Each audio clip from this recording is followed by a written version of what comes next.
Kami adalah hamba-hamba yang tidak berguna. Kami hanya melakukan apa yang kami harus lakukan. Saudara sekalian, saya mengulang ayat yang ke-10 yang menjadi pokok pembahasan tema kita hari ini. Demikian jugalah kamu, apabila kamu telah melakukan segala sesuatu yang ditugaskan kepadamu, hendaklah kamu berkata, kami adalah hamba-hamba yang tidak berguna. Kami hanya melakukan apa yang kami harus lakukan. Saudaraku dikasihi Tuhan, inilah tema pembahasan kita pada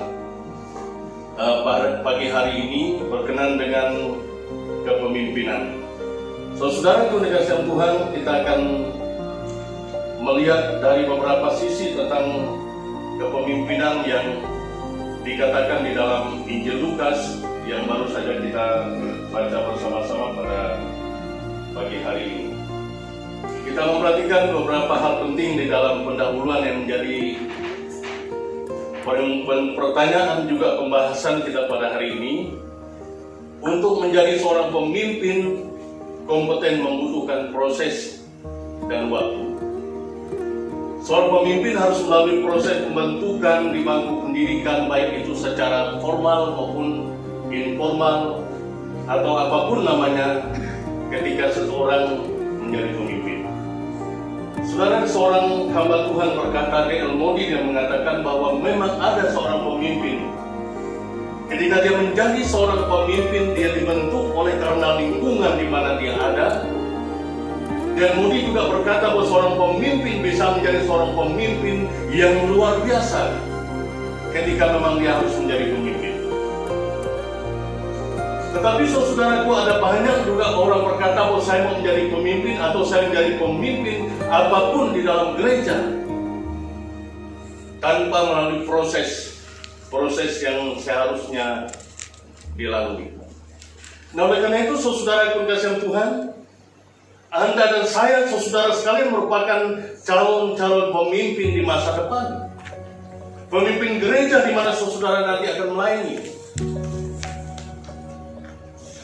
Nah, pertanyaan saudaraku dikasihi Tuhan, apakah saya menjadi pemimpin oleh karena memang saya mau jadi pemimpin, atau saya menjadi pemimpin oleh karena saya juga didorong oleh organisasi untuk saya menjadi pemimpin? Nah, hal yang sama saudaraku berlaku juga dengan para pemimpin gereja atau organisasi di mana kita sedang ada hari ini. Apapun jabatan struktural yang dijabat. Apakah sebagai seorang gembala sidang, seorang dosen, atau seorang pemimpin organisasi pada tingkat sinode sampai kepada yang terendah. Semua kita berkata bahwa saya pemimpin. Pertanyaannya adalah, apakah kriteria untuk menjadi pemimpin yang kompeten? Apakah karena saya memimpin gereja yang besar atau memimpin gereja yang ribuan umatnya atau jemaatnya, maka saya dikatakan sebagai pemimpin kompeten? Atau saya menjadi pemimpin karena banyak orang yang dipengaruhi kepemimpinan saya? Atau apakah karena saya seorang dosen yang luar biasa, yang hebat, yang smart, maka saya berkata saya menjadi pemimpin kompeten? Saudaraku, ada seorang hamba Tuhan, saya pikir saudara kita kenal, Dr. Yakub Susabda berkata. Nah, dia juga berpengalaman sangat panjang waktu di estetik. Yakub Susabda berkata ketika dia melihat para hamba Tuhan, para mahasiswa hari ini, dia mengatakan para mahasiswa itu memilih masuk STT seperti mereka memilih masuk jurusan-jurusan sekuler lainnya. Misalnya memilih dari ekonom atau memilih jurusan ekonomi, kedokteran, insinyur dan lain-lain. Itu artinya saudara kasih Tuhan bahwa ketika kita ada di bangku sekolah, bangku teologi, di sekolah teologi, maka kita pun akan masuk di dalam satu ranah di mana kita sebagai seorang mahasiswa dan kemudian ke depan kita akan menjadi pemimpin. Oleh karena itu, saudara yang dikasihi Tuhan, kita akan melihat beberapa hal penting berkenaan dengan tema kita hari ini ketika kita berbicara tentang pemimpin kompeten. Ada juga orang menilai bahwa seseorang menjadi pemimpin yang kompeten karena dia tampil luar biasa hebat secara manusia. Dia pasti berbicara, dia seorang pemimpin yang sangat familiar, sehingga orang berkata bahwa dia pemimpin yang kompeten. Oleh karena itu, Bapak Ibu Saudaraku dikasihi Tuhan, kalau demikian, pertanyaan penting adalah apakah ekselensi dan kompetensi akan menjadi kriteria seorang pemimpin kompeten? Sekali lagi, apakah yang menjadi kriteria bagi kita? Apakah ekselensi dan kompetensi yang ada pada saya sebagai seorang pemimpin atau Anda sebagai seorang pemimpin hari esok dan hari depan? Kita berkata itu akan menjadi kriteria seorang pemimpin kompeten. Jawabannya, saudara sekalian, ya dan tidak. Kenapa, saudaraku, jawabannya yang tidak? Oleh karena apa kita melihat, mari kita memperhatikan, kita mulai dengan yang tidak. Ekselensi dan kompetensi tidak selamanya menjadi ukuran, menjadi kriteria seorang pemimpin yang kompeten. Oleh karena apa, yang pertama, saudaraku dikasihi Tuhan, kita melihat dari Wahyu pasal 2 ayat 1 sampai 7, secara khusus di ayat 4 di Wahyu pasal 2 itu.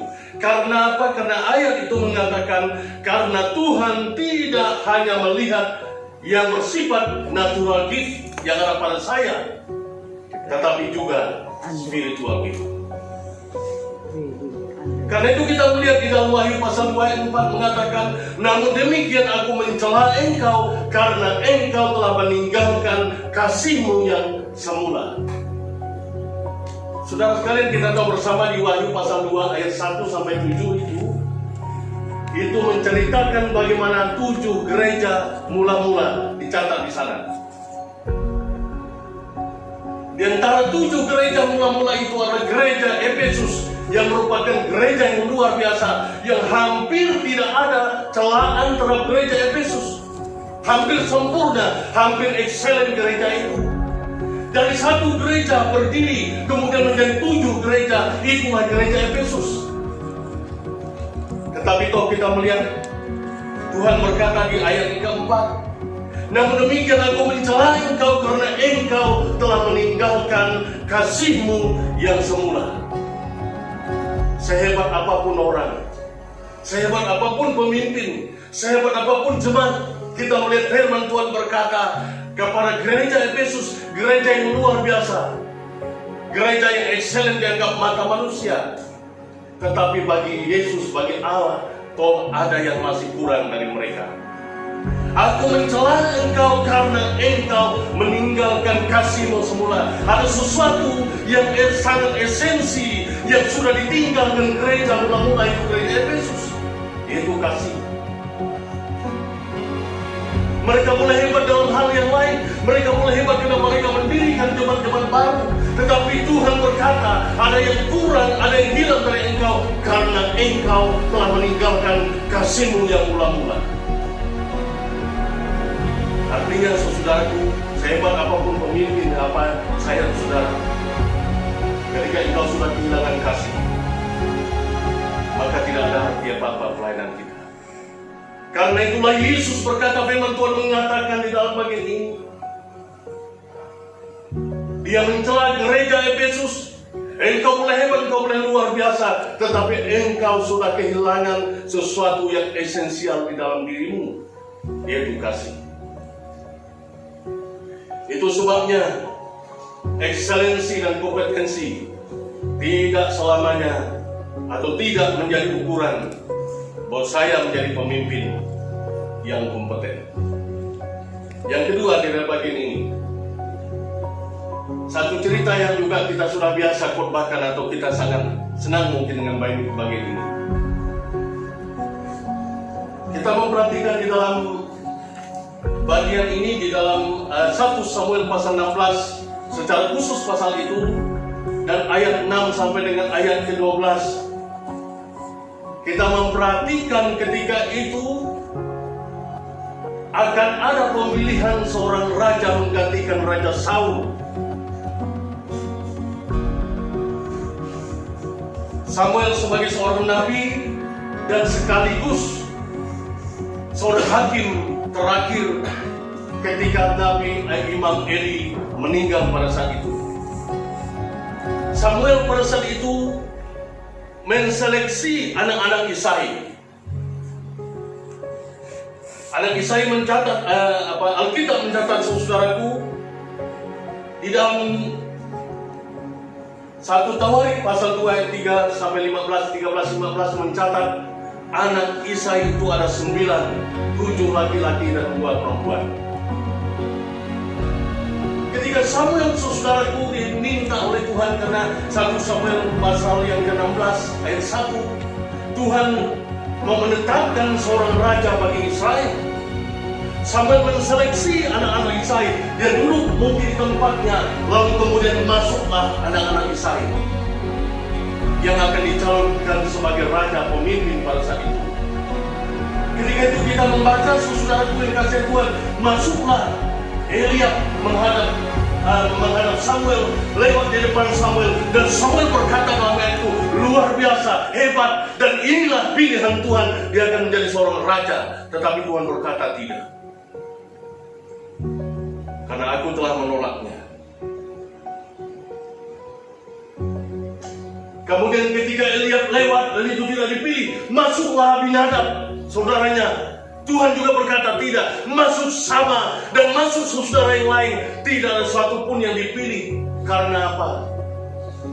Ayat 7 itu berkata, saudara sekalian, janganlah pandang parasnya atau perawakannya tinggi, sebab aku telah menolaknya.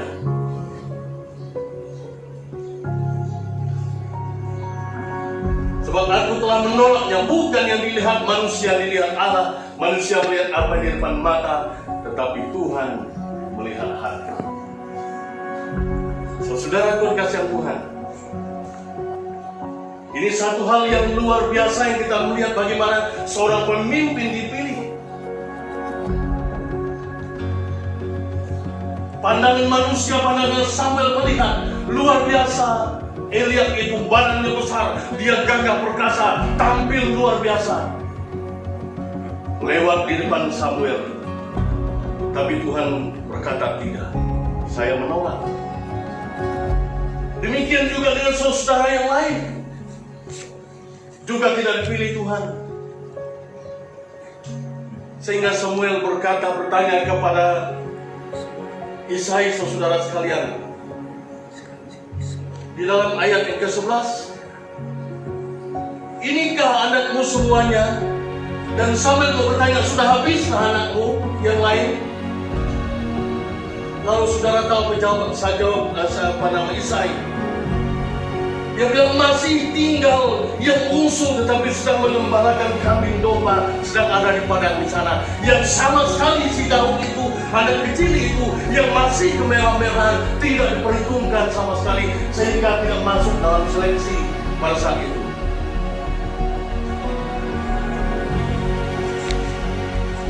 Kita melihat saudara kasih Tuhan, Isai sendiri pun menganggap Daud itu tidak diperhitungkan. Sehingga ketika orang menseleksi pemimpin itu, raja itu, dia ada sedang di padang, sedang mengembalakan dombanya. Sehingga Samuel menyuruh memanggil, kita tidak akan berhenti, tidak akan makan sebelum kita menemukan seorang pemimpin. Maka dipanggillah anak bungsu yang kemerah-merahan itu, yang tidak perhitungkan, yaitu Daud. Dialah yang Tuhan pilih. Saudaraku kasihan Tuhan, ada banyak kali kita melihat di depan mata apa yang kita lihat secara kasat mata seorang pemimpin. Dia tampil luar biasa, dia hebat dilihat manusia. Tapi persoalannya adalah apakah hati saya, hati Anda, hati kita berkenan di hadapan Tuhan atau tidak? Itu persoalannya. Saudaraku kasihan Tuhan, saya sebagai seorang yang sudah seluruh hidup, lebih dari setengah hidup saya ada di organisasi. Sekretaris wilayah 1 periode, ketua wilayah 2 periode, sekum 2 periode di pusat. Tapi saya mulai prihatin hari ini dan beberapa tahun terakhir ini. Gereja Gema Injil Indonesia sudah mulai tergerus, mulai masuk kepada cara-cara dunia di dalam memilih para pemimpin.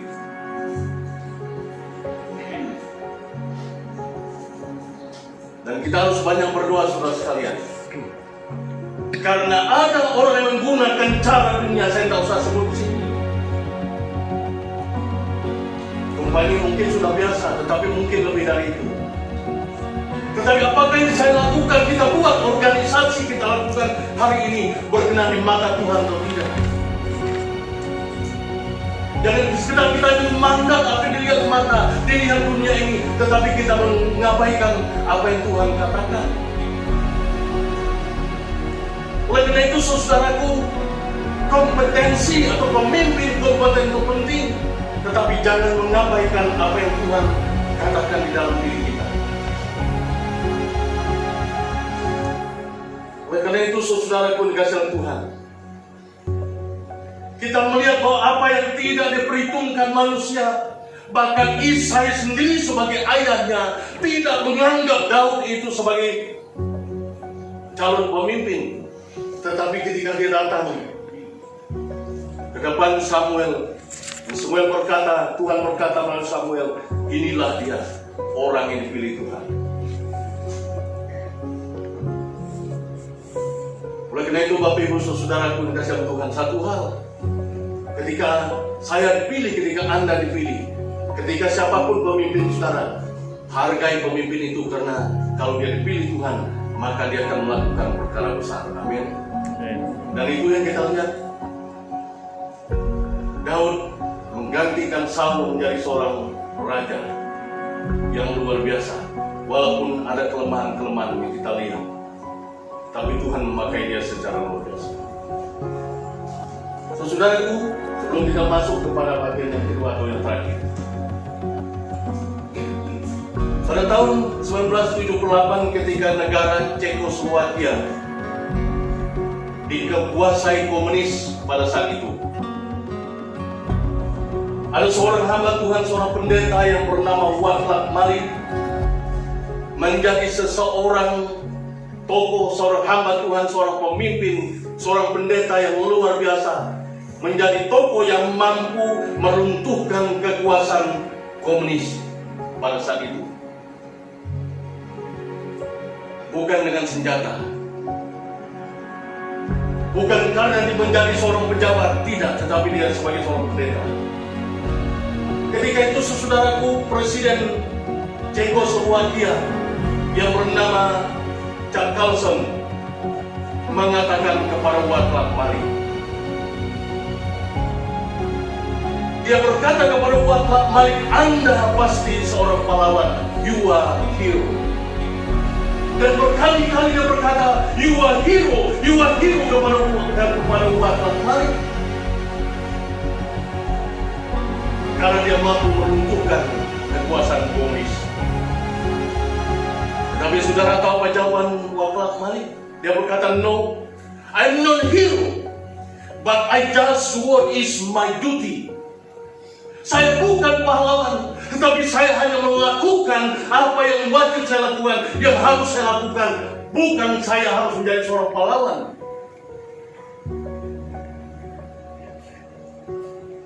No, I'm not hero, but I just do what is my duty. saya hanya melakukan apa yang saya harus lakukan.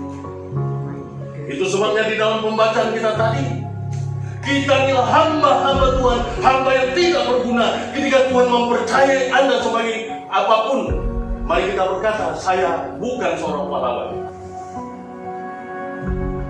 Tapi saya hanya melakukan apa yang diwajibkan kepada saya, yang harus saya lakukan.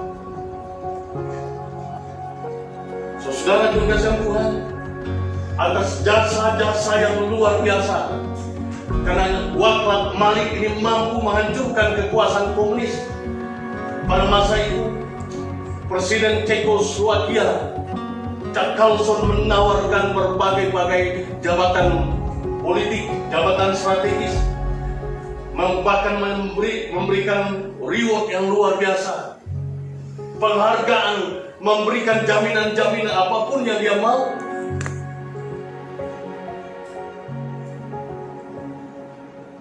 Tetapi saudaraku dikasihi Tuhan, Waklat Malik menolak semua pemberian itu. Jabatan tinggi di dalam pemerintahan, posisi apapun, dia berkata saya tidak. Karena itu dia mengatakan, I am a servant and I am proud to be a pastor. Saya adalah seorang hamba Tuhan, seorang hamba Allah. Saya seorang yang dipanggil untuk melayani, dan saya bangga atas penderitaan saya. Dan saya tidak akan tinggalkan penderitaan saya. Saudara-saudaraku dikasihi Tuhan, untuk Anda menjadi pemimpin hebat, pemimpin kompeten, untuk pemimpin yang luar biasa dipakai Tuhan, tidak harus Anda menjadi seorang pahlawan. Tapi mari kita mau berkata, Tuhan, ini saya, ini hidup saya. Saya mau serahkan hidup saya untuk Tuhan. Dan saya mau lihat apa yang Tuhan mau lakukan di dalam hidup saya.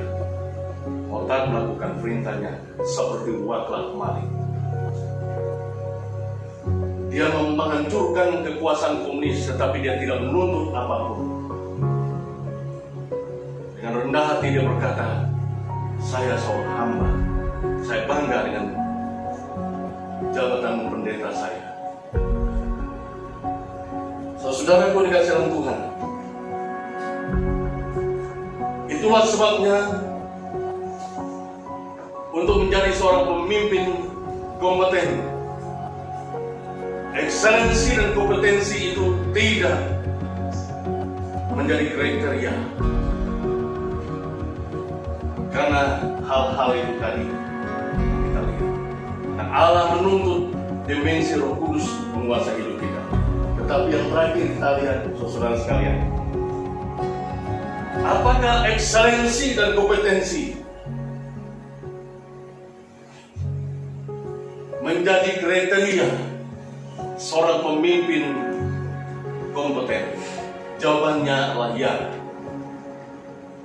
Mari kita perhatikan beberapa bagian firman Tuhan ini. Yang pertama, saudara sekalian, karena Tuhan menuntut tanggung jawab dari kita untuk memberi yang terbaik dari hidup kita. Artinya, saudaraku, di ayat itu yang kita baca tadi, kita sudah menjadi seorang mahasiswa, kita sudah menjadi seorang gembala, dan nanti kita menjadi pemimpin. Hari ini kita menjadi pemimpin, dan Tuhan mau supaya kita memberi yang terbaik dari hidup kita. Kita melihat contoh dari pembacaan tadi, sebagai seorang hamba, dia mendahulukan tuannya untuk makan, untuk minum, untuk apapun, dan dia melayani dan memberi yang terbaik. Apapun jabatan Anda, jabatan kita hari ini atau hari esok, saudara sekalian, maka yang Allah tuntut dari kita bukan hanya sekedar kita berkata, saya mau menjadi pemimpin, menjadi pendeta, menjadi gembala sidang, menjadi dosen, menjadi apapun. Saya punya gelar, tetapi yang Tuhan tuntut adalah apakah saya sudah memberi yang terbaik dari hidup saya untuk melayani. Jika kita semua berkata,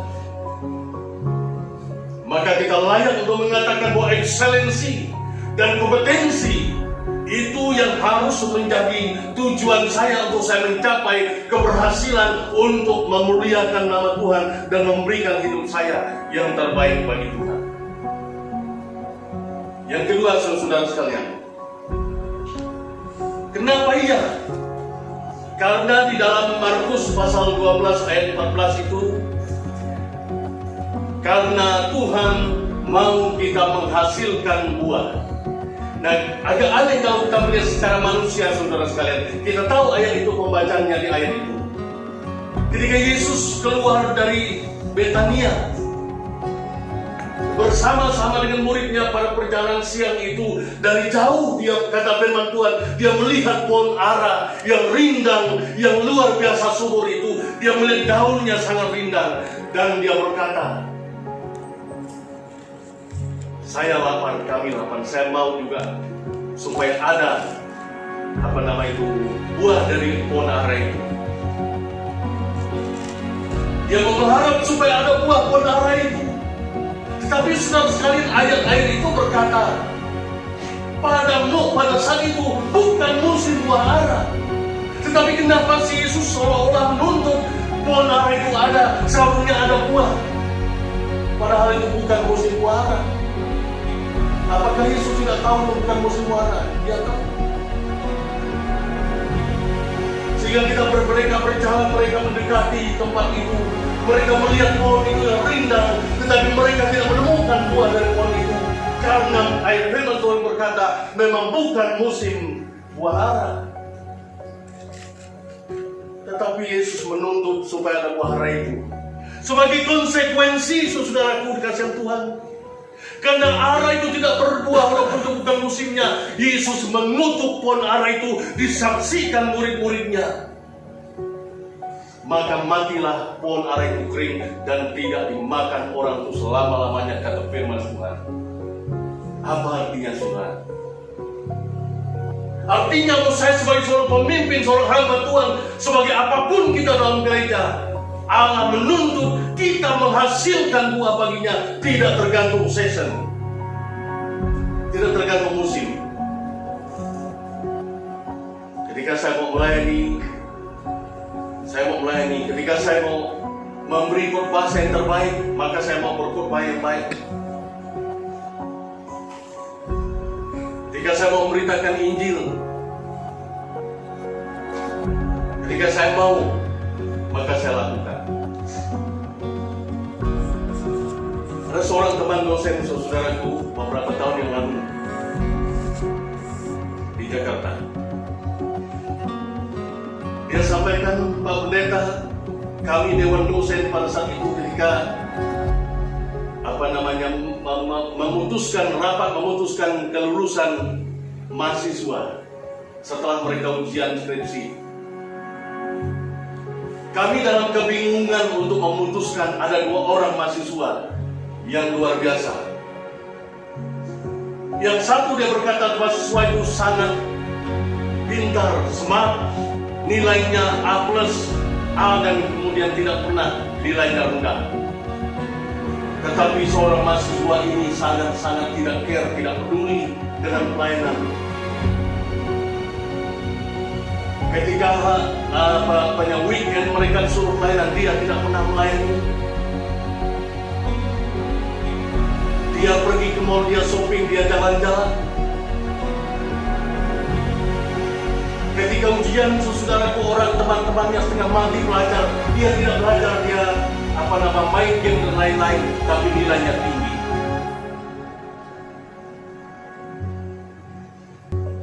Dan banyak kelebihan mahasiswa ini. Dia luar biasa semangat, tetapi attitude-nya sangat tidak mendukung. Sementara satu mahasiswa yang lain, saudara sekalian, yang nilainya pas-pasan, hampir-hampir tidak lulus, tetapi kepeduliannya untuk pelayanan luar biasa. Disuruh melayani di penjara dia mau, disuruh menjaga orang sakit dia mau, disuruh melayani apapun dia mau, disuruh mengajar sekolah minggu pun dia mau. Berbeda dengan mahasiswa yang satu tadi, tapi nilainya hampir-hampir tidak bisa lulus, sehingga mereka bingung untuk memutuskan. Jangan-jangan Anda juga di tempat ini. Amin. Nah, bagus, tidak ada amin. Saudara pun kasih Tuhan, kita melihat bahwa bagaimana kita memperhatikan bahwa seseorang yang dibentuk di dalam sekolah teologi, yang akan membawa dia kepada kepemimpinan ke depan, dia menunjukkan sesuatu hal yang tidak terlalu baik. Saudara pun kasih Tuhan, sementara dia mau sesuatu yang baik, keputusan terbaik buatnya.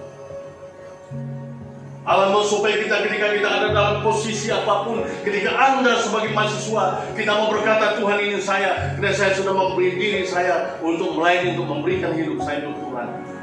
Ketika saya menjadi seorang dosen, ketika saya menjadi seorang gembala sidang, kita mau berkata, saya mau memberi yang terbaik, memberi buah di dalam seluruh kehidupan saya, untuk saya melayani Tuhan dan memberikan yang terbaik.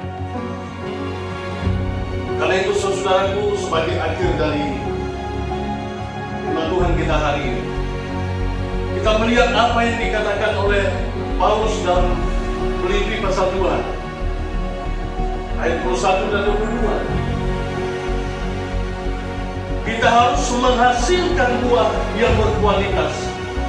Karena bagiku hidup adalah Kristus dan mati adalah keuntungan. Tetapi jika aku harus hidup di dunia ini, aku itu berarti bagiku harus memberi buah. Jadi mana yang harus kupilih aku tidak tahu. Kenapa saudara mungkin kita tidak bisa sampai kepada level di mana Paulus berkata, tetapi mari kita mau berkata bahwa saya mau menghasilkan buah di dalam diri saya, buah kebaikan, buah jiwa-jiwa, buah yang kita hasilkan dari hidup kita untuk memberkati dunia orang lain. Itu sebabnya Paulus berkata, ketika aku hidup di dunia ini, aku dan juga mati, itu dianggapnya sebagai keuntungan. Tetapi kalau aku ada di dunia ini, dia berkata, aku mau memberi buah. Dan buah itu harus buah yang terbaik dari hidup saya. Karena itu bagi Paulus, mati atau hidup sama-sama penting. Karena baginya ketika dia mati, dia bersama Bapa di surga, dalam kekekalan, ketenangan hidup, mahkota sudah menanti. Tetapi ketika dia hidup, dia berkata, aku mau memberi yang terbaik, memberi buah yang berkualitas untuk kemuliaan bagi nama Tuhan. Yohanes 15 ayat 8, menghasilkan buah yang banyak sebagai tanda bahwa saya adalah murid sejati. Dalam hal inilah Bapakku dipermuliakan, yaitu jika kamu berbuah banyak, dan dengan demikian kamu adalah murid-muridku. Sederhana saudara sekalian, tetapi tidak gampang untuk kita lakukan. Ayat ini berkata ketika saya di dalam hidup saya, dalam pekerjaan pelayanan saya, rumah tangga saya, pribadi saya, dalam studi saya menghasilkan buah bagi Tuhan, maka saya adalah murid-murid sejati. Tanda-tanda kita murid sejati adalah ketika kita menghasilkan buah bagi Tuhan. Adakah buah-buah yang kita hasilkan? Buah kebaikan dari hati, dari kata-kata kita yang memberkati orang lain, yang tidak menyakiti orang. Dan Allah mau supaya kita menghasilkan buah yang terbaik di dalam kehidupan kita. Aplikasi kita hari ini, ekselensi dan kompetensi tidak selamanya menjadi ukuran dan kriteria pemimpin sejati dan pemimpin kompeten. Karena Allah tidak melihat hal yang bersifat natural gift semata-mata, tetapi Allah juga melihat hati, hidup yang dikuasai oleh dimensi Roh Kudus di dalam hidup kita yang menguasai hati kita hari lepas hari, waktu demi waktu. Kita harus memiliki komitmen integritas rohani yang tinggi dan kesetiaan kita kepada Tuhan. Dan Tuhan juga menuntut tanggung jawab kita sebagai seorang pemimpin. Oleh karena itu, jadilah pemimpin kompeten yang berkenan dan pantas dalam status dan posisi apapun,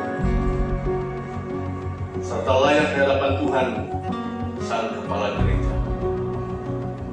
Hanya Tuhan meneguhkan kita hari ini dengan pelajaran kita dengan firman-Nya, agar kita menjadikan diri pemimpin yang kompeten mulai saat ini dan sampai Tuhan Yesus panggil kita dalam posisi apapun kita untuk kemuliaan